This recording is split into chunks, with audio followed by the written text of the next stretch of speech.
What's good guys? Samahan nyo for today's video, samahan nyo kami maghanap ng tanghalian. Kagising lang ng tropa dito at nakahanap agad tayo ng liempo. Pinahiwa na natin guys kasi hindi pwede yan itsugba ng buo. Siwal na kami dumaan guys kasi pupuntahan namin yung tindahan ng tropa namin na nagbibenta ng talaba. At sa pag-aantay natin, sakto din dumating na yung may-ari ng pwestuhan, si Bogart. At binidyo ako na nga dito yung mga tinda niyang talaba. Yan o, piniplex pa niya o. Patingin niya guard. Nice dude. Dito lang yan guys sa Barangay Punta Taytay from the City of Smile. And this is the sweetest part, yung libre. Bukayo. Pero di ko alam kung anong tawag sa inyo. Parang minatamis ang niyog or sweetened coconut. Down below na lang guys kung anong tawag sa inyo nun.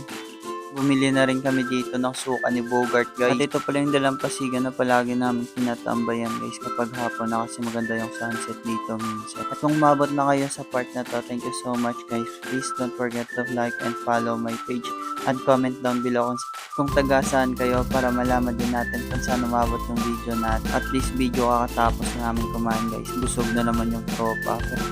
At nag-hi bigla dito si mama. Baka malins yan. Balance.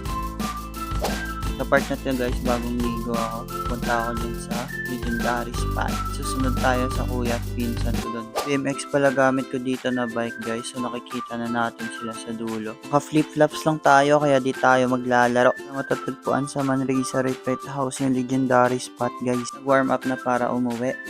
180 in. Fakey.